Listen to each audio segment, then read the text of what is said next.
본 방송에서 제공하는 투자 정보는 투자 판단에 대한 조언입니다. 방송에서 제공하는 주식의 가치, 가격 상승 및 하락에 대해서는 방송사에서 보장하지 않습니다. 시청자 여러분 안녕하세요. 오늘장을 점검하고 내일장을 대비하는 오늘장 내일장 진행의 문정훈입니다. 이 3일절인 어제 하루 국내 증시는 쉬어가는 동안 뉴욕 증시 미국의 제조업 지표와 국채 금리에 반응하며 혼조 마감했습니다. S&P 500 지수와 나스닥 지수는 약보합권에 머문 반면에 다우 지수만이 소폭의 오름세를 보였는데요. 이 전일 발표된 미 제조업 지표는 부진한 모습을 보이기도 했습니다. 2월 제조업 PMI가 전달보다 소폭 개선은 됐지만 여전히 수치가 위축을 의미하는 50을 밑돌기도 했는데요. 이 국채금리도 여전히 불안한 모습이었습니다. 인플레이션에 대한 우려가 지속되면서 오름세를 보였는데 이 10년물 국채금리는 4%대까지 오르면서 다시 한번 기록을 갈아치웠습니다. 3개월 만에 최고 수준까지 올라서게 된 겁니다. 시장 분석가들은 이렇게 될 경우 이 증시엔 상당한 압력이 가해지면서 조정 국면에 접어들 수 있다라고 우려감을 표하기도 했습니다. 한편 기술주와 전기차주의 낙폭도 두드러졌는데요. 때문에 나스닥의 주가가 떨어지면서 국내 증시에도 영향을 미쳤습니다. 오전장에서는 코스닥이 나스닥과 커플링 현상을 보이면서 약세 흐름을 보였지만 현재는 반등에 성공한 모습입니다. 이와는 반대로 유가증권 시장은 금리에 대한 미국발 악재에도 견조하게 흐름 이어가고 있는 상황입니다. 오늘장을 분석하고 내일장을 대비하는 오늘장, 내일장은 생방송 유튜브를 통해 만나보실 수 있습니다. 유튜브에서 서울경제TV 검색하시면 실시간 스트리밍 참여 가능합니다. 또한 본 방송에서 제공하는 정보는 투자 판단에 대한 조언일 뿐 해당 주식의 가치와 수익률은 보장하지 않습니다. 아울러 서울경제TV와 서울경제신문은 당사의 브랜드입니다. 최근 당사를 사칭하는 피해가 늘고 있으니 각별히 유의하시기 바랍니다. 그럼 본격적으로 오늘장, 내일장 출발합니다.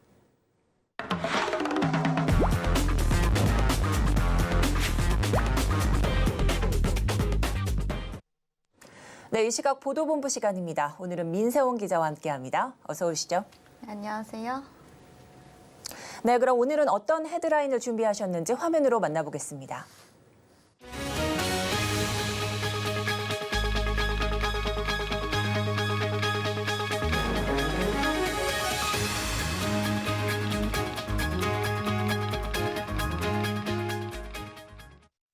네, 첫 소식입니다.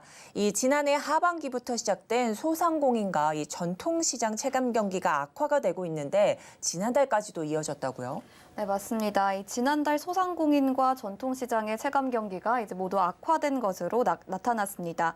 소상공인 시장진흥공단에 따르면 2월 소상공인 체감 경기지수 BSI는 62.2로 전월 대비 3.6포인트 하락했습니다. 전통시장의 2월 체감 BSI도 전월보다 18.6포인트 떨어진 41.4로 나타났습니다. 경기 침체로 인한 소비 감소가 가장 큰 영향을 미친 것으로 보입니다. BSI란 기업 활동의 실적과 계획, 경기 동향 등에 대한 기업 자신들의 의견을 직접 조사해 전반적인 경기 동향을 파악하고자 하는 지표입니다. 이 지수가 100 이상이면 경기를 긍정적으로 보는 업체가 많고 100 미만이면 부진했다고 보는 업체가 더 많다는 뜻입니다. 소상공인 BSI는 지난해 9월 70선을 넘긴 이후 4개월 연속 60선을 밑돌며 계속해서 부진한 모습 보이고 있습니다. 전통시장 BSI도 지난달 크게 추락해 11개월 만에 최저치를 기록했습니다.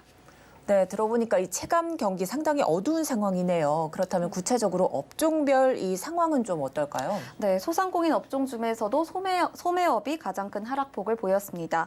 소매업 BSI는 51.9로 지난달에 비해 22포인트 떨어졌습니다.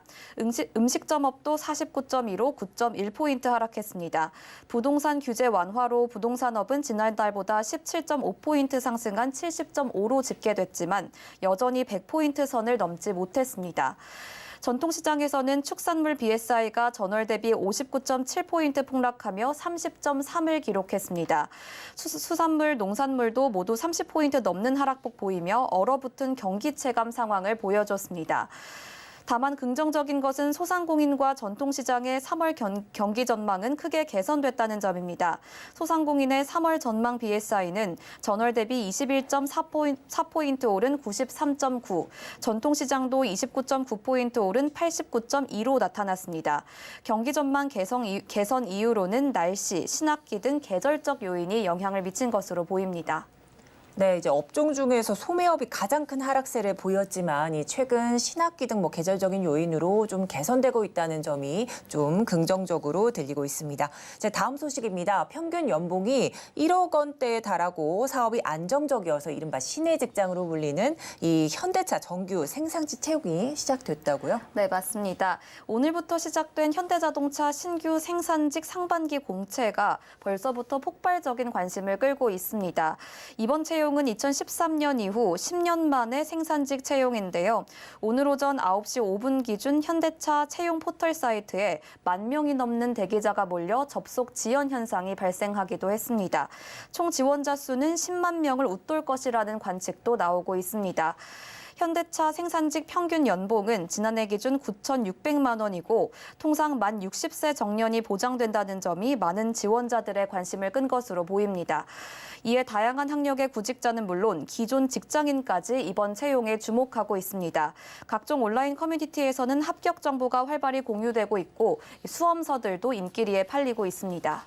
네, 그렇다면 이 구체적인 채용 규모도 일정에 관심이 쏠릴 것 같은데 세부 사항은 좀 어떻게 될까요? 네, 이번 채용 규모는 400명으로 고졸 이상이면 지원 자격이 주어지고 연령과 성별은 무관해 이른바 무스펙 채용으로 진행됩니다. 진행 일정으로는 오늘부터 12일까지 서류 접수를 받고 이번 달 말에 서류 합격자가 발표될 예정입니다. 특히 올해는 면접 인원과 신입사원 교육 규모 등을 고려해 인원을 2개 차수로 분리해 면접과 인적성을 진행한다고 합니다. 1차수는 4월부터 6월까지 1차 면접, 인적성, 2차 면접 신체 검사를 진행하게 되고 2차수는 같은 과정을 5월에서 6월 말까지 거치게 됩니다. 현장 투입 일정도 약 한 달 간격으로 순차적으로 이뤄지는데요. 1차수 합격자는 8월 초 입사해 9월에 현장에 배치가 되고 2차수는 9월 초에 입사해 10월 초에 현장에 투입될 예정입니다. 네, 이렇게 10년 만에 소식을 알린 현대차 생산진 채용을 필두로 해서 고용시장이 조금 활기가 띄었으면 좋겠습니다. 자, 이제 마지막 소식입니다. 해외에서 안전성 문제로 리콜된 제품이 국내에서 버젓이 유통이 된다고요? 네, 맞습니다. 지난해 중국, 미국, 유럽 등 해외에서 리콜된 제품이 국내 구매 대행 오픈마켓 사이트 등에서 계속해서 유통되고 있는 것으로 나타났습니다. 한국소비자원은 지난달 해외에서 리콜된 제품의 국내 유통 여부를 모니터링한 결과 600건이 확인됐다고 오늘 밝혔습니다. 이는 지난해보다 157.1% 늘어난 수치입니다. 600건 중 대부분인 593건이 구매 대행 등을 통해 국내에 유통된 건데 한국소비자원은 해당 상품들에 대해 판매 사이트 게시물을 삭제하거나 판매를 차단했습니다. 나머지 7개 제품에 대해서도 환급과 교환 등의 조치를 취했습니다. 네, 그렇다면 소비자들의 특별한 주의가 좀 필요할 것 같습니다. 구체적으로 어떤 품목들이 좀 유통되고 있나요? 네, 자세한 품목별로 보면 식료품이 41.25로 가장 높은 비율을 차지했습니다. 그중에서도 유해물질 함유로 인한 리콜이 75.1%였는데요. 살모넬라균 오염 가능성으로 미국과 영국에서 리콜된 땅콩버터가 28건으로 가장 많았습니다. 그 다음으로는 화장품이 16.2%로 뒤를 이었는데요. 화학물질 검출 또는 피부 접촉에 의한 위험 가능성으로 인한 리콜이 가장 많았습니다. 특히 화학물질 중에서도 벤젠이 검출된 화장품이 가장 많았습니다. 가전, 전자, 통신기기도 15.5%의 비율로 국내에 유통되고 있는데 전기 관련 위해 요인으로 인한 리콜이 과반수를 넘었습니다. 이 중에서도 안전 기준에 적합하지 않은 전원 코드로 일본에서 리콜된 보온병이 31건으로 가장 많았습니다. 이에 소비자원은 대책 마련에 나섰는데요. 국민 참여를 통한 모니터링을 강화하고 오픈마켓 사업자와는 자율제품 안전협약을, 중고제품 플랫폼 사업자와도 제품 안전협약을 체결해 안전관리 체계를 구축해 나가기로 했습니다.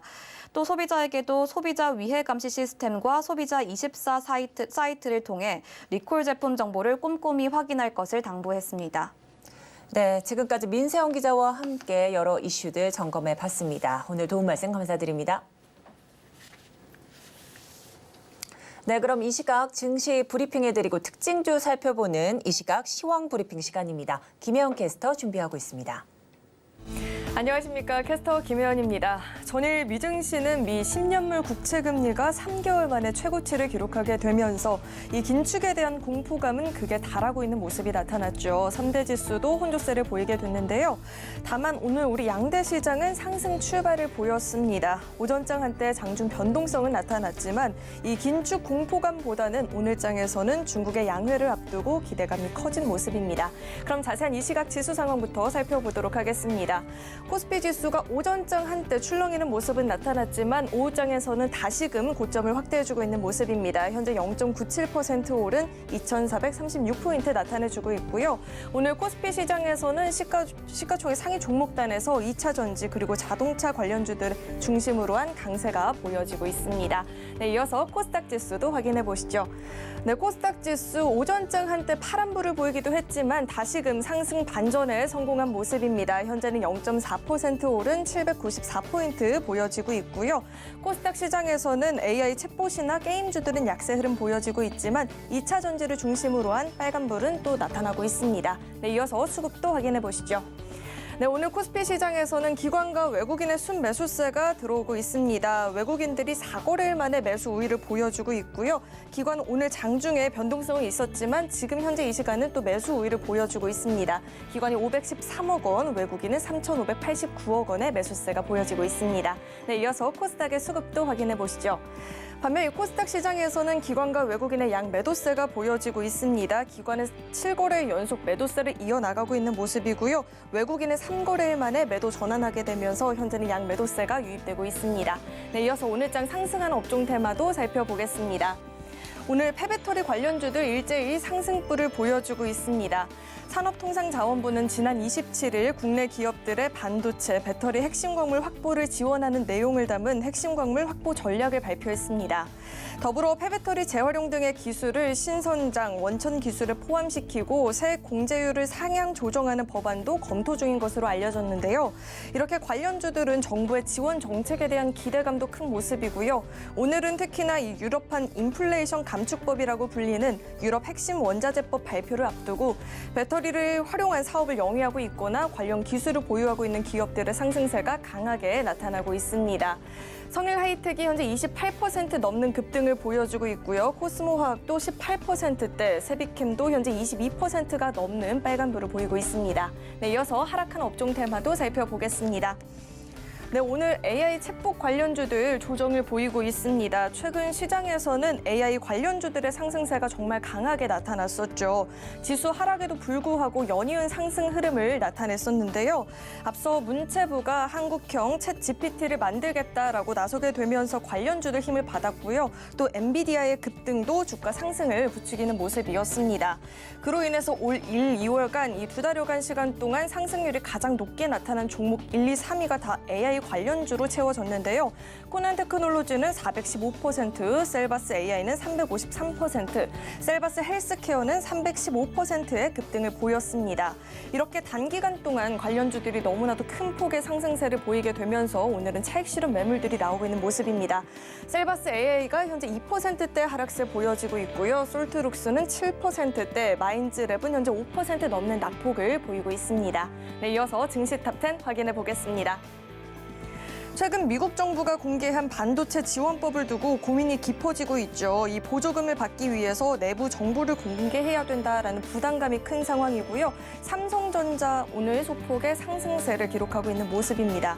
그리고 이 성장주들은 오늘장 부담이 큰 상황입니다. 강세 흐름을 보이기 어려운 상황이고요. 네이버와 카카오는 동반 약세를 보이고 있습니다. 네, 서울경제가 뽑은 특징주도 확인해 보겠습니다.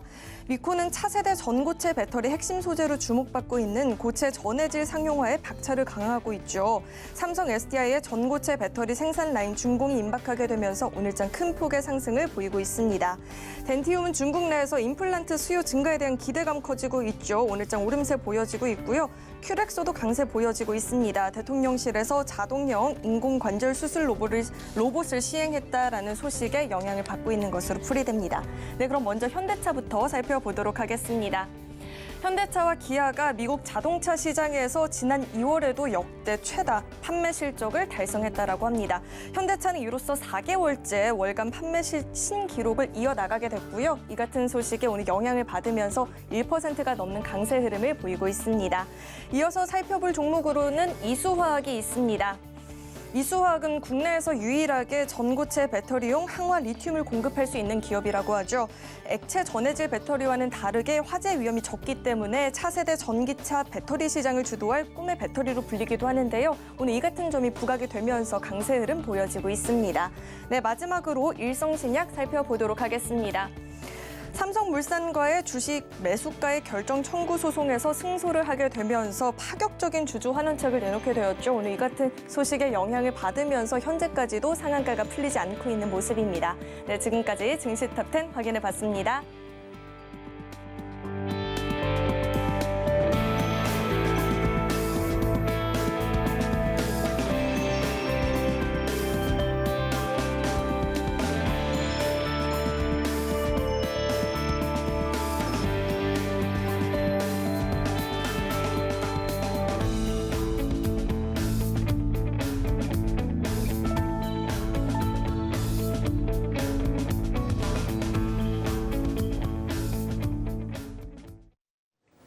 네, 이 시각 외국인과 기관의 수급 상황 살펴보는 수급 포착 시간입니다. 지금 현재 이 시장 상황 객장 연결해서 자세한 이야기 나눠보도록 하겠습니다. 오늘은 다월 투자증권 영업부 이성웅 차장 연결돼 있습니다. 안녕하세요, 차장님. 네, 안녕하십니까? 네, 현재 양시장 살펴보면 기관과 외국인이 코스피에서는 매수 우위, 코스닥에서는 매도 우위세 보이고 있습니다. 그렇다면 현재 주목해야 할 특징주 흐름부터 짚어주시죠. 우선 오늘 약간의 기간과 코스닥별로 매수하는 좀 특색이 좀 있다라고 판단되고 있는데요. 우선 외국인들이 지금 거래소에서 세 번째로 가장 많이 사는 종이 바로 기아입니다. 얘기를 들으셨으면 아시겠지만 이 현대차와 기아가 2월 달에 미국 판매에 대한 부분을 최다 기록을 경신했다는 소식이 나와주면서 오늘 오랜만에 이 자동차 전반 기업들의 상승세가 좀 크게 나와주고 있고요. 외국인 거래소 순매수 5위가 현대모비스인 걸 본다고 한다면 오늘 현대차 관련 주에 대한 관심이 특히 외국인들의 수급을 통해서 보여주고 있다라고 생각이 되고 있고, 특히 이제 현대차도 그렇고 기아 같은 경우가 이 같은 기간에 작년 대비해서도 6만 859대를 판매했는데 작년 대비해서 23% 올라간 수치라고 볼 수 있겠습니다. 물론 이제 지난 1월보다도 31% 이상의 증가세를 보였었고요. 특히 텔룰라이드의 연 생산 능력이 12만 대로 증가하면서 우선 국내 수출 물량 에 대한 공급량이 증가했던 게 가장 주요 요인이지 않았나라고 좀 생각이 되고 있고요. 그다음에 외국인 코스닥 순매수 1위가 바로 이제 성일하이텍입니다. 오늘 이 폐배터리 관련주에 대한 관심이 굉장히 높은 상황인데요.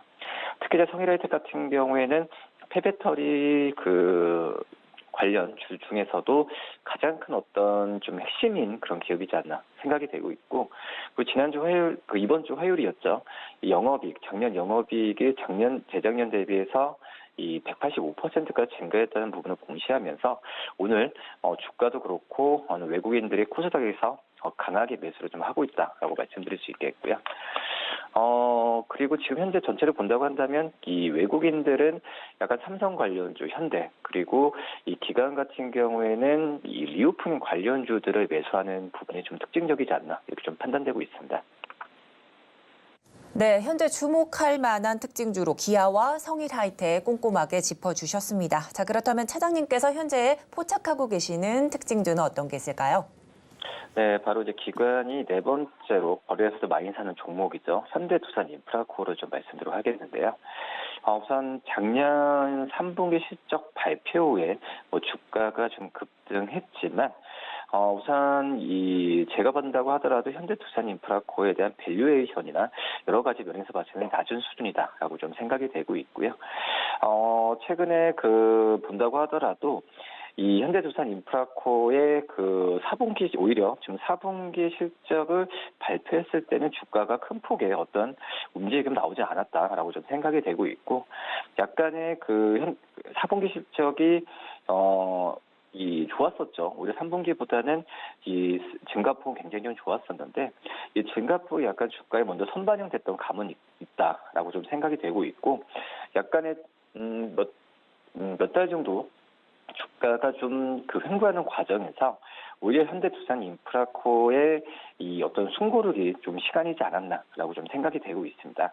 우선 건설 장비 시장에 뭐 피크아웃에 대한 우려가 좀 있었죠. 하지만은 지금 현재 본다고 하더라도 이 글로벌 건설 장비에 대한 수요 부분 같은 경우에는 뭐 우선 뭐 금리 인상이나 뭐 경기 침체로 인해서 떨어질 수 있겠지만은 뭐 이런 부분 같은 경우는 이미 시장에 다 노출됐던 재료라고 생각이 되고 있고요. 또 오히려 현대투자인프라코어 같은 경우에는 지금 이제 엔진 사업이죠. 엔진 사업에 대한 기대감이 큽니다. 특히 이제 뭐 방산 쪽에서의 방산 사업 쪽에서의 이 투자인프라코어의 엔진에 대한 수요는 계속 늘어날 걸로 판단되고 있고요. 이 같은 현대 그룹사인 뭐 현대 롯데입니다. 이 방산 기업들이 현대투자인프라코어의 방산 엔진에 대한 수요는 계속 유효하지 않을까라고 좀 생각이 되고 있고 또 이제 이 미국의 IRA법에 의한 어떤 건설 장비에 대한 글로벌 이 채굴 기업들에 대한 수요는 계속해서 높아질 가능성이 크기 때문에 현대투자인프라코어에 대한 어떤 기본적인 수요 부분은 우상향할 가능성이 굉장히 있다라고 좀 판단되고 있습니다. 매수가는 9,160원, 목표가는 10,000원, 손절가는 8,000원 말씀드립니다. 네, 오늘장 장 초반부터 견조한 흐름 보이고 있는 현대투자인프라코어 현재도 6%대 상승폭 이어가고 있습니다. 오늘의 차장님 특징주로 꼽아주셨습니다. 네, 지금까지 다월 투자증권 영업부 이성웅 차장님과 함께했습니다. 도움 말씀 감사드립니다. 네, 감사합니다. 네, 그럼 이 시장을 주도하는 업종과 이슈에 대해 심층 분석해보는 마켓 로드맵 이어가 보도록 하겠습니다. 네, 제 옆에는 루크 투자연구소 임순재 대표님 나와 계십니다. 안녕하세요. 네, 안녕하십니까? 네, 이제 윤석열 대통령이 바이오 헬스케어 산업을 좀 제2의 반도체 산업으로 육성하겠다 이렇게 큰 포부를 밝혔습니다. 자, 하지만 지난해 이 반도체 버금가는 추이를 좀 겪었던 바이오 이 산업이기 때문에 조금 우려감은 있는데 하지만 정부가 한국판 보스턴 클러스터 조성을 밝힌 이후에 최근 좀 과감한 투자를 지시한 것으로 좀 풀이가 됩니다. 세부적으로 어떤 내용들이 좀 포함됐는지 궁금한데요. 네, 뭐 윤석열 대통령이 이제 2월 28일이었죠. 뭐 바이오 헬스 신시장 뭐 창출 전략 회의에서 이제 발언한 그런 내용이 이제 주다라고 보시면 될 것 같습니다.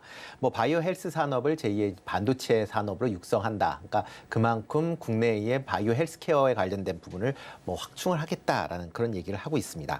여기서 바이오 헬스케어는 뭐 단순하게 신약 관련뿐만 아니라 의료기기, 그다음에 의료 서비스까지 포괄하는 뭐 그런 큰 개념이다라고 보시면 될 것 같고요. 뭐 단순히 국민 건강의 뭐 증진을 위한 것뿐만 아니라 뭐 고소득 양질의 일자리 창출까지 같이 한다라는 측면에서 상당히 좀 긍정적으로 봐야 되지 않을까 싶습니다. 특히 미국의 보스턴 지역 같은 경우는 이제 하버드나 MIT 같은 이제 대학뿐만 아니라 화이자, 노바티스 같은 이제 제약사, 그 외에 이제 법률 회사나 기타 여러 이제 컨설팅 회사까지 이제 집합적으로 이제 협력을 하는 그런 이제 구성이다라고 보시면 될 것 같고요. 뭐 그러한 이제 복합적인 바이오 산업 단지를 육성을 하겠다라는 게 뭐 가장 큰 뭐 바이오 산학 협력 단지의 가장 큰 내용이었다라고 보시면 될 것 같습니다. 뭐 이와 더불어 정부에서 이제 다양한 국민 건강 관련된 데이터를 지금 확보를 하고 있는데요. 이런 데이터를 바이오 헬스케어 경쟁력 확보에 사용할 수 있게끔 그렇게 하겠다라는 것도 주요 내용 아닌가 싶고요. 뭐 현재 관련된 내용이 담겨져 있는 디지털 헬스케어 법이 국회에 지금 계류가 되어 있습니다. 관련된 법안이 조속 통과되기를 또 이제 기대한다라는 그런 발언도 한 그런 상황이다라고 보시면 되겠습니다. 이와 더불어 뭐 단순하게 이런 산업을 지원하기 위해서는 가장 중요한 게 금융 관련된 부분이다라고 보시면 될 것 같고요. 정부와 관련된 분야에 지원을 하는 것뿐만 아니라 국책은행을 통해서 바이오 헬스케어 관련된 분야의 정책 자금을 지원을 해야 된다라는 그런 얘기도 같이 나왔다라고 보시면 되겠습니다. 네, 윤석열 대통령이 직접 나서서 바이오 헬스케어를 좀 육성을 지시했다는 점도 좀 특이점이고요. 또한 이 바이오 헬스 산업이 국가 핵심 전략 사업으로 좀 육성하고자 이런 포부를 좀 밝힌 바가 있기 때문에 여러분들도 관심 좀 지켜보셔야 될 것 같습니다. 자, 그런데 이제 한동안 부진을 좀 면치 못했던 게 바로 바이오주들이지 않습니까? 네. 이제 정부가 지원 사격에 나서면서 시장 또한 기대감이 좀 쏠리고 있는 상황인데 바이오 주요 종목도 주가 현황 한번 살펴봐야 될 것 같습니다. 이 지난해부터 올해까지 주가는 어떤 모습이었나요? 네, 뭐 제약 관련된 그 종목을 본다라고 하게 되면 이제 코로나 때 좀 큰 폭으로 올랐다라고 보시면 될 것 같습니다. 코로나 이후에 뭐 관련된 백신, 그다음에 치료제 관련된 이제 개발 기대감으로 뭐 주가가 급등을 했었던 측면이 있다라고 보시면 될 것 같고요. 뭐 KRX 바이오 지수를 본다라고 해도 코로나 이전인 2000년 2월에는 2200포인트 정도 수준에 불과했었는데 이게 2000년 12월에는 5690포인트까지 또 2배 이상 성장을 했었다라고 보시면 될 것 같습니다. 그 이후에 이제 코로나가 어느 정도 안정을 찾으면서 그다음에 글로벌 이제 제약 업체들에서 백신과 치료제가 발표가 되고 그다음에 국내 업체들의 백신이나 치료제 개발이 더디게 진행이 되면서 주가가 다시 하락세를 보였다라고 보시면 될 것 같고요. 뭐 작년 10월에는 2,400포인트까지 어떻게 보면 코로나 이전 수준으로 다시 떨어지는 만큼 주가는 전체적으로 좀 약세를 보이는 그런 모습을 좀 보였습니다. 그 이후에 작년 10월 달 이후에 더블 엔데믹이라고 해서 코로나와 그다음에 독감이 동시에 유행될 수 있다라는 그런 이제 우려감으로 감기약 관련된 종목들이 강세를 보이면서 주가는 잠깐 좀 강한 그런 흐름세를 보였지만 다시 좀 하락하는 그런 모습세를 좀 이어갔다라고 보시면 될 것 같고요. 뭐 일단 바이오 관련된 기업들에 대해서 뭐 특별한 이벤트가 지금 없는 상황이다라고 보시면 되겠습니다. 뭐 신약 개발에 관련된 사항들이 뭐 여전히 계속 나오고 있는 그런 상황이기는 하지만 신약 관련된 부분에 대해서는 아직 과거에 이제 투자자들이 여러 이제 경험치를 통해서 단순히 신약 관련된 물질 아니면 뭐 임상 1, 2상에 대해서는 그렇게 반응을 안 하고 있다라고 보시면 될 것 같습니다. 실질적으로 임상이 끝나서 최종적으로 신약이 개발돼서 나온 제품을 본다라고 해도 실질적으로 시장에서 기대했었던 만큼의 매출액을 지금 못 거두고 있는 그런 상황입니다. 그나마 가장 이제 성공했다라고 하는 이제 HK 이노엔에 하고 있는 K캡 같은 경우에도 1,000억 원을 뭐 조금 넘는 수준으로밖에 지금 안 되고 있는 그런 상황이다라고 보면 지금 상황에서 투자자 입장에서는 신약에 관련된 부분은 뭐 중간에 지금 과정이기 때문에 그닥 아직까지는 관심 사항이 좀 떨어진다라고 보시면 될 것 같고요. 만약 바이오 관련된 업종들이 좀 더 탄력을 받기 위해서는 뭐 최종적으로 임상이 끝난 그런 의약품이 나오거나 아니면 뭐 임상 1, 2상에서 끝마친 그런 이제 물질에 대해서 글로벌 제약회사에 이제 라이센스 아웃하는 그런 경우가 좀 자주 발생을 해야만 주가가 전반적으로 좀 올라갈 가능성이 있지 않을까라는 생각을 해보고 있습니다. 네, 이렇게 급등락을 반복했던 코로나 기간 이후에는 이제는 신약 출시가 주가를 끌어올리는 데 관건되지 않나 이렇게 말씀해 주셨는데 아직은 그 기대치에 좀 못 미치는 상황이다 이런 말씀해 주셨습니다. 자, 이제 특히 보건복지부 장관도 오는 2027년까지 이 블록버스터급 신약을 출시를 해서 이 제약바이오 세계 6대 강국으로 도약하겠다라고 포부를 밝혔습니다. 네. 자, 투자자들은 어떤 섹터와 종목에 좀 집중해야 될지도 궁금할 것 같은데요. 네, 뭐 정부에서 이제 신약 개발 관련돼서 이제 투자를 확대하겠다라는 뭐 가장 큰 이제 힘을 실어줬다라고 보면 될 것 같고요. 다만 이제 정부에서 밝혔듯이 이제 블록버스터급, 그러니까 연 매출이 1조 원 이상이 되는 신약을 2종 이상 이제 출시를 하겠다라고 얘기를 했는데 그거는 현실적으로 보면 조금 어렵지 않을까라는 개인적인 좀 생각을 해보고 있고요. 다만 이렇게 이제 차세대 유망 신기술이나 아니면 AI 관련된 신약 개발 연구 지원이 앞으로 확대된다라고 하게 되면 관련 분야에 대한 부분은 여전히 관심을 갖고 보셔야 되지 않을까 싶습니다. 뭐 이런 이제 신약 관련된 분야뿐만 아니라 같이 이제 발표된 것 중에 하나가 이제 의료기기에 대한 수출을 지금보다 2배 이상 확대를 하겠다라는 발표를 했습니다. 2021년도에 의료기기 관련된 수출이 한 82억 달러 정도 이루어졌는데요. 2027년도에는 160억 달러 이상 수출을 하면서 세계 5위권의 그런 의료기기 수출 강국으로 이제 도약을 하겠다라는 그런 이제 발표를 했습니다. 특히 이제 영상 진단, 그다음에 체외 진단, 치과 등과 같이 국내의 주력 수출 품목에 대한 기술 고도화를 통해서 수출 성장세를 유지하겠다라고 하는데요. 아마 이런 분야에 조금 더 관심을 가지셔서 보셔야 되지 않을까 싶습니다. 특히 이제 의료기기 관련된 분야는 뭐 국내 기업들이 상당 부분이 강점을 갖고 있는 부분이 상당히 좀 많습니다. 대표적으로 뭐 임플란트 관련된다라고 하게 되면 뭐 오스템 임플란트나 뭐 덴티온 같이 상당히 이제 강한 그런 기술력을 보유한 그런 기업들도 있고요. 또 이제 메디톡스 같이 이제 보톡스 관련된 그런 이제 분야도 상당한 게 이제 시장 점유율로 확대될 수 있는 그런 기업들도 있습니다. 이뿐만 아니라 최근에 이제 AI와 이제 맞물려서 최근 이제 영상 진단 장비들의 이제 어떻게 보면 고도화가 진행이 되고 있는데요. 이와 관련돼서 뭐 루닛이나 아니면 뭐 뷰너와 같은 그런 이제 기업들도 있다라고 보시면 될 것 같고요. 이와 더불어 피부 미용 관련된 기기 관련된 회사들도 여전히 시장에서 좀 관심 있게 보셔야 되지 않을까 싶습니다. 네, 이 블록버스터급 신약 출시에 따른 수혜주로 의료기기와 또 피부 미용기기까지 좀 눈여겨보시라 이런 말씀해 주셨습니다.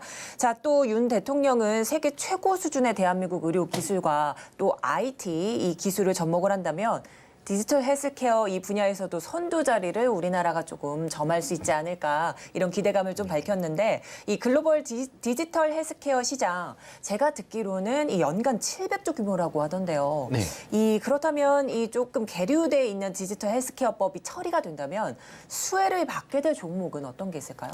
네, 일단 뭐 디지털 헬스케어 관련돼서 뭐 전반적으로 이제 다 이제 포괄을 하기 때문에 시장 규모는 뭐 글로벌로 700조 정도 되지 않을까라는 뭐 추정을 하고 있는 그런 상황이고요. 특히 뭐 국내에서 모두 디지털 그 헬스케어 관련된 법안은 이제 작년부터 이제 정부에서 계속 추진을 하고 있는 그런 상황이고요. 관련 법안이 지금 국회에 지금 상정이 되어 있는 그런 상황입니다. 근데 디지털 헬스케어의 가장 중요한 부분이 비대면 의료 관련된 서비스를 허용하겠다라는 그런 내용이다라고 보시면 되는데요. 이 관련된 이제 허용 범위와 관련돼서 현재 이제 의사협회와 이제 그 접점을 찾고 있는 그런 과정이다라고 보시면 되겠습니다. 이런 이제 접점 과정이 과거서부터 계속 찾기가 좀 어려웠었던 부분이었기 때문에 과연 어떻게 이제 그 범위가 정해지느냐에 따라서 디지털 헬스케어 법안에 대한 그런 이제 시장의 기대치가에 충족을 하느냐 여부가 판가름 날 거다라고 생각이 되고 있고요. 만약 이렇게 비대면 관련된 의료 부분이 허용이 된다라고 하게 되면 관련된 이제 의료 네트워크 관련된 기업들한테 좀 더 관심을 가지셔야 되지 않을까 싶습니다. 뭐 대표적으로 이제 비대면 관련된 분야다라고 하게 되면 지금 시장 내에서 가장 관심 있게 보는 게 뭐 유비케어나 비트컴퓨터, 뭐 인성정보다라고 보시면 될 것 같고요. 그 중에서 이제 유비케어 같은 경우는 국내 최대의 의료 정보 플랫폼을 갖고 있는 그런 이제 회사다라고 보시면 되겠습니다. 뭐 병의원과 약국 간의 이제 보험 청구 관련된 의료보험 관련 쪽이죠. 청구 관련된 서비스, 그다음에 업무 관리 솔루션을 이제 취급하는 그런 이제 회사다라고 보시면 되는데요. 지금 현재 1,700여 개의 이제 병의원, 그다음에 8,000여 개의 약국과 네트워크가 연결이 되어 있기 때문에 향후에 비대면 의료 관련된 서비스가 뭐 진행이 된다라고 하게 되면 관심 사항이 좀 더 크게 미칠 수 있다라고 보니까요. 만약 이런 상황이 되면 이제 관심을 좀 가지실 필요는 분명히 있는데요. 아직까지는 그러니까 디지털 헬스케어 관련된 법안이 어떻게 정리될지도 조금 지켜보시면서 투자에 임하시는 게 어떨까 싶습니다. 네, 디지털 헬스케어 이 케어법 관련 법안이 국회를 통과하게 된다면 의료 네트워크 관련 기업과 종목에 집중하시라 이런 말씀해 주셨습니다. 자, 이제 보건복지부가 발표한 이 바이오헬스 신시장 창출 전략에 따라서 우리가 공략해볼 만한 탑픽 종목이 있을 것 같은데 어떤 게 있을까요? 네, 뭐 조금 전에 말씀드렸듯이 이제 바이오 헬스케어 관련 쪽으로 한다라고 하게 되면 의료 기기 관련된 기업 중심으로 조금 보시면 어떨까 싶고요. 그 중에서 이제 피부 미용 관련된 부분을 조금 더 유념 있게 좀 보시면 어떨까 싶습니다. 최근에 코로나 이후에 피부 미용에 그러니까 마스크를 이제 벗으면서 피부 미용에 대한 관심도가 이제 커진 그런 상황입니다. 단순히 이제 특히 이제 북미나 유럽 쪽은 이미 이제 피부 미용 관련된 분야에 이제 시장이 커져 있는 그런 상황이고요. 중국 같은 경우도 이제 리오프닝 관련돼서 본격화된다라고 하게 되면 이런 피부 미용 관련된 기기에 대한 수요가 증가할 걸로 예상이 되고 있기 때문에 그런 점에 좀 착안을 하시는 게 어떨까 싶고요. 그 중에서 제이시스 메디칼을 조금 관심 있게 보시면 어떨까 싶습니다. 뭐 피부 미용 의료기기 생산 업체다라고 보시면 될 것 같고요. 뭐 고강도 집속 초음파, 그다음에 고주파 등을 통해서 피부 케어를 하는 그런 기기를 만드는 그런 회사다라고 보시면 되겠습니다. 이런 미용 기기들은 일반 뭐 한 번 구매를 한다라고 하게 되면 보통 이제 유행 주기가 한 3, 4년 정도 된다라고 보시면 될 것 같고요. 그 이후에 교체 수요가 있기 때문에 한 번 판매를 해서 끝나는 게 아니라 뭐 향후에 시장은 계속적으로 커져간다라고 보시면 될 것 같습니다. 뭐 작년에 뭐 이 회사 같은 경우는 뭐 매출 같은 경우는 43% 증가하고 영업이익도 45% 증가할 만큼 북미 시장에 대한 매출이 증가할수록 관련된 실적이 좋아지고 있는 그런 모습들 좀 보이고 있다라고 보시면 될 것 같습니다. 특히 뭐 전체 매출의 뭐 80% 이상이 지금 해외 매출에서 나타나고 있기 때문에 해외 매출 성장세가 향후에도 기업 성장을 이끌 걸로 예상이 되고 있고요. 뭐 올해 같은 경우도 뭐 지금 주력 제품인 이제 포텐자가 중국 진출을 할 예정으로 있습니다. 현재 지금 중국 내에서 그 인허가 작업을 진행 중이고요. 아마 하반기에 관련된 허가를 취득할 걸로 예상이 되고 있는데요. 이렇게 허가를 취득하게 되면 중국 관련된 매출의 성장세가 좀 기대된다라고 보시면 될 것 같습니다.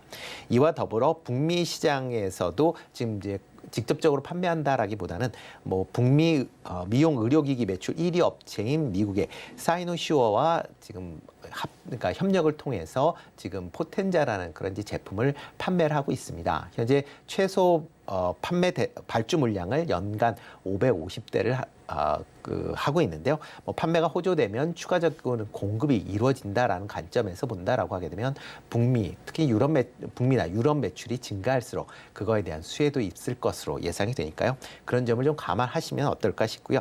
뭐 최근 2월 달 들어서 외국인이 이틀 2거래일을 제외하고 지금 꾸준하게 순매수를 보이고 있습니다. 그래서 한 200만 주 가까이 순매수를 보일 만큼 외국인들의 관심 종목이니까 그런 점도 한번 참고를 해보시면 어떨까 싶습니다. 네, 여기까지 듣도록 하겠습니다. 지금까지 루크 투자연구소 임순재 대표님과 함께했습니다. 감사합니다. 네, 고맙습니다.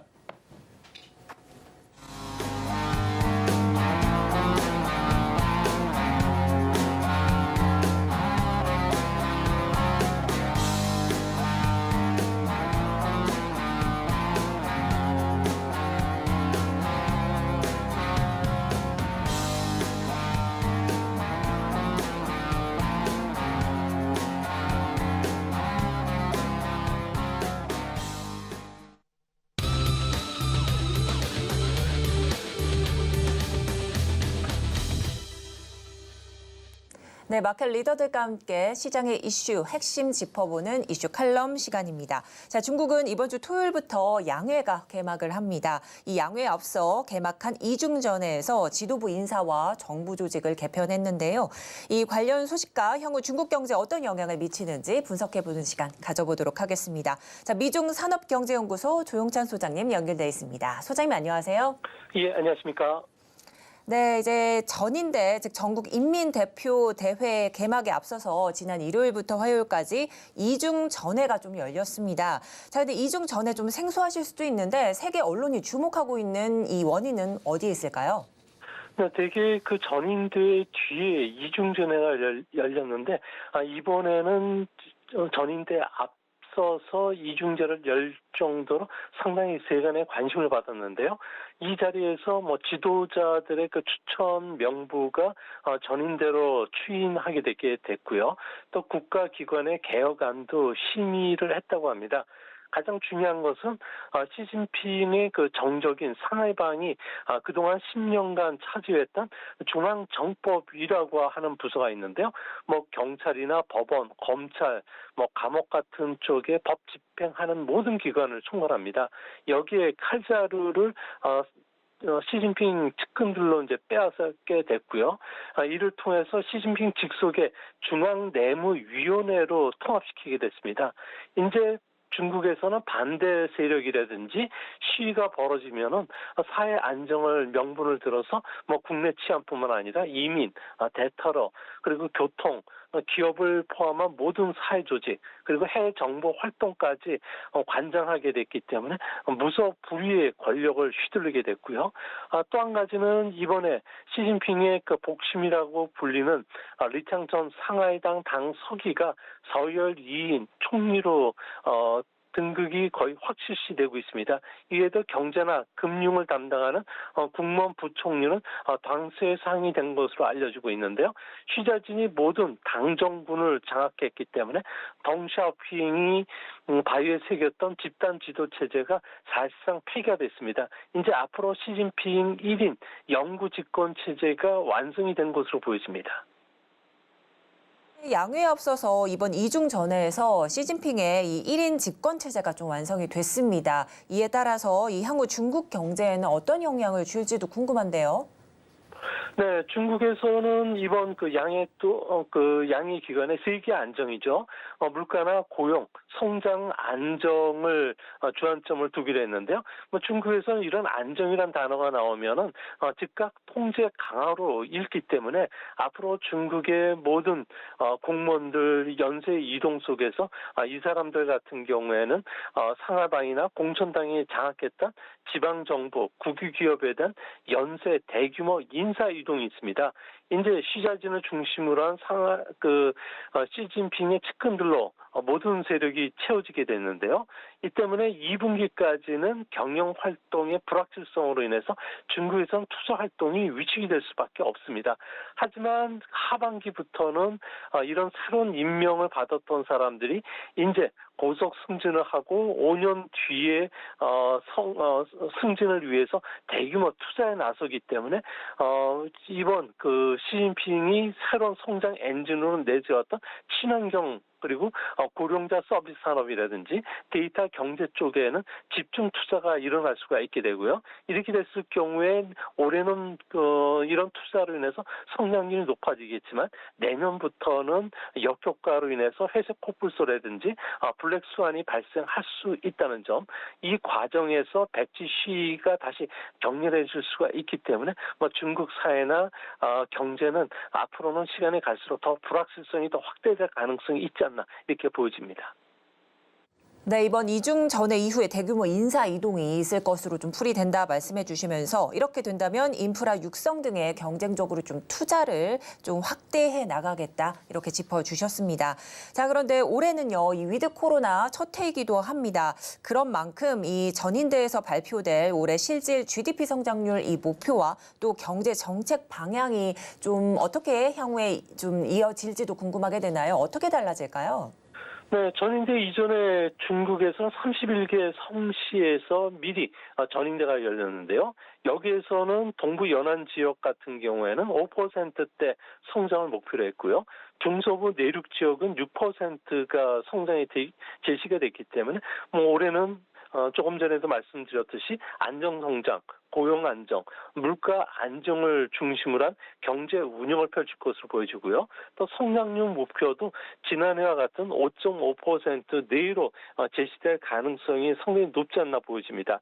중국 같은 경우에는 현재 수요 축소라든지 공급망 타격, 그리고 시장의 기대감 후퇴라는 삼중고에 직면하고 있기 때문에 중국 정부는 이런 위기를 돌파하기 위해서 5가지 산업을 중점적으로 앞으로 육성할 계획인데요. 첫 번째로는 개인 소비를 중심으로 해서 소비 확대를 추구하기 때문에 임금 인상이라든지 신에너지 자동차의 보급 확대, 또 고령자 서비스와 관련된 산업을 집중 육성한다고 합니다. 중국은 현재 60세 이상의 고령자가 한 20% 정도 차지하고 있는데요. 2050년도 들어가면 40%가 되기 때문에 고령자와 관련된 제약이라든지 이거와 관련된 헬스케어 쪽이 상당히 부각이 될 가능성이 높습니다. 두 번째로는 중국이 산업 고도화를 위해서 이제는 디지털 경제를 좀 더 발전시키기로 했고요. 세 번째로는 국유 기업뿐만 아니라 민영 경제 그리고 기업들을 발전시키기 위해서 공동부유론이라든지 인민경제론을 전면에 내걸지는 않을 것으로 보여집니다. 네 번째로는 투자의 질을 높이기 위해서 다자 무역협정에 적극 체결하기로 했고요. 다섯 번째로는 앞으로 집중 투자에 따른 블랙스완이나 회색 코뿔소 출현 위험을 방지하기 위해서 아무래도 지방정부의 리스크 방지나 해소 차원의 여러 가지 정책들이 집행이 될 것이라고 합니다. 네, 이렇게 설명해 주신 것처럼 위드 코로나가 시작되면서 이제 경제를 끌어올리기 위해서 중국에서 여러 방편으로 좀 힘을 쏟고 있는 상황인데요. 자, 근데 이번 전인대에서 내수 주도의 성장을 발전 목표로 좀 제시할 것으로 보이기도 합니다. 이렇게 된다면 이 수출이나 투자를 대신해서 소비가 성장 엔진의 역할을 할 수 있다. 이렇게 해석을 해볼 수가 있는데 어떻게 보실까요? 네, 1월부터는 현재 위드 코로나가 진행이 되면서 모빌리티죠. 이동을 지원하는 모든 그 서비스들이 빠르게 회복이 되고 있습니다. 이 때문에 소비 활동도 상당히 활발해지고 있는데요. 2월 한 달만 보더라도 도시 지역의 지하철 승객수를 보면은 팬데믹 이후에 최고치를 기록하고 있고요. 이런 그 모든 모빌리티가 급속하게 회복이 되면서 서비스 소비 같은 경우에도 현재 두 자릿수 증가세를 계속 이어가고 있습니다. 이 때문에 제조업 PMI 같은 경우는 2월달 52까지 올라왔고요. 비제조업 같은 경우는 56으로 급속하게 회복이 됐는데요. 제조업보다는 비제조업, 특히 대면 서비스 소비를 중심으로 해서는 보복 소비들이 상당히 일어나고 있습니다. 이제 하반기로 들어갈수록 이런 보복 소비는 조금 더 강해질 가능성이 큰데요. 아무래도 감염이 폭발됐던 시기가 작년 겨울이었기 때문에 마음의 상처, 트라우마가 아무는 시기도 하반기가 되지 않을까. 그래서 소비 침체에 따른 기저 효과까지 기대할 수 있다는 점에서 중국은 올해는 정부 목표는 5.5%보다는 5.6% 정도 성장이 충분히 가능할 것으로 보여지고요. 내년에는 아무래도 여러 가지 그 제약 요건 때문에 4%대 성장으로 좀 완만한 성장 회복세로 이어질 가능성이 현재로서는 상당히 높지 않나 보여집니다. 네, 이 중국의 2분기 성장률 좀 반짝 특수로 볼 수 있겠다 이런 풀이도 좀 나오고 있는데 이 미국의 기술 수출 규제에 그동안 조금 좀 부진을 보였던 이 중국의 반도체 경기도 그렇다면 회복이 가능할까요? 네, 지금 현재 중국 같은 경우는 반도체 시장과 관련해서는 계속적인 지원 정책을 쓰고 있지만 신규 공사들이 거의 중단되어 있는 상태고요. 또 인력도 지금 확보할 수 없는 상황이기 때문에 고용 시장 자체가 지금 콩콩 얼어 있는 상황입니다. 그야말로 차용 기술의 한계가 그대로 드러나고 있는데요. 이 때문에 중국 제조 2025에 따르면 2030년까지는 중국이 반도체 자금률을 80%까지 끌어올릴 예정으로 있지만 아무래도 현재와 같은 30% 수준에 머물지 않을까 보여지는데요. 대표적으로 양쯔 메모리 같은 경우에는 애플의 아이폰에 납품하기 위해서 무려 11조 원 규모의 제2공장 건설을 지금 추진했었는데 미국이 여러 가지 그 규제 장치를 인해서 공장 건설이 중단되어 있는 상태고요. 신규 고용도 지금 모두 동결되어 있는 상태이기 때문에 중국 같은 경우에는 반도체 시장이 상당히 좀 어려움을 겪지 않을까 보여집니다. 그런 측면에서 보면은 중국이 대만 침공과 관련된 구체적인 그 액션을 취했을 경우에는 러시아에 대한 서방의 제재처럼 중국에 대한 그 제재가 강화될 수 있다는 점에서 중국 같은 경우에는 현재 반도체 굴기의 꿈은 포기하는 수순으로 들어가지 않을까 보여집니다. 네, 이제 전인대에서 뭔가 특별한 정책이 좀 나올 듯합니다. 그렇다면 이 주식시장에서 주목해 봐야 할 중국 관련 섹터는 어떤 게 있을까요? 네, 아무래도 가장 핵심적인 주제는 내수 진작, 특히 소비를 중심으로 진작시키는 정책, 그리고 데이터 이코노미가 대표가 되는데요. 내수의 핵심은 소비다 보니까 중국 정부는 부동산과 관련된 여러 가지 제약 조건들을 다 풀고 있고요. 또 가전이나 자동차와 관련된 소비 쿠폰을 앞으로도 계속 발급해 줄 예정으로 있다고 합니다. 또 한 가지는 공공 차량의 80%를 신에너지 자동차로 교체하는 작업들이 진행이 되는데요. 이런 자동차가 보급된다면 충전 시설이 빨리 깔려야 되기 때문에 세계 1위 규모의 충전 시설과 관련된 투자들이 상당히 각광을 받을 것이라고 합니다. 또 한 가지는 앞으로 데이터 이코노미를 키울 예정인데요. 이전 같은 경우에는 5G 네트워크라든지 제조업의 디지털화 정도로 해서 기존 산업의 연장으로 데이터 산업을 보았지만 앞으로 2035년까지는 데이터 자체를 새로운 생산 요소로 보고 추진하겠다는 겁니다. 물이라든지 전력이라든지 뭐 공기와 같은 이런 생산 요소로 규정한다는 건데요. 이 때문에 기업뿐만 아니라 정부, 개인들의 모든 데이터들을 정부 하에 수집하고 사용하고 유통 규칙을 만들어서 사회 전체로 활용하겠다는 겁니다. 이 때문에 1차적으로 정부나 금융기관들에서 외국산 소프트웨어 의존도를 낮출 것으로 보여지고요. 또 궁극적으로는 온라인 게임과 관련된 모든 그 외국 기업들을 추방시키지 않을까.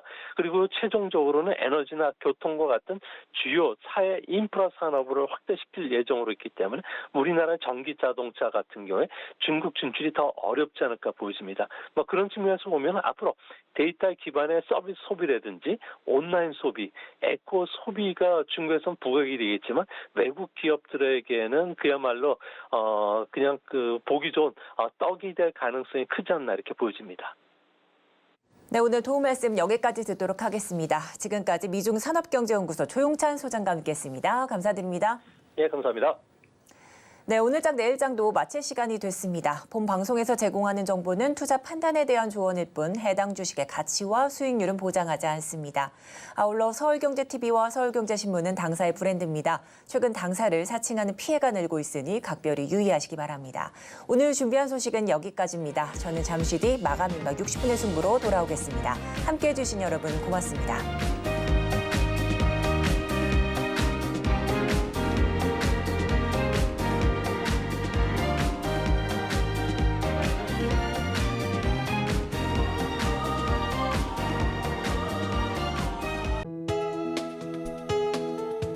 본 방송에서 제공하는 투자 정보는 투자 판단에 대한 조언입니다.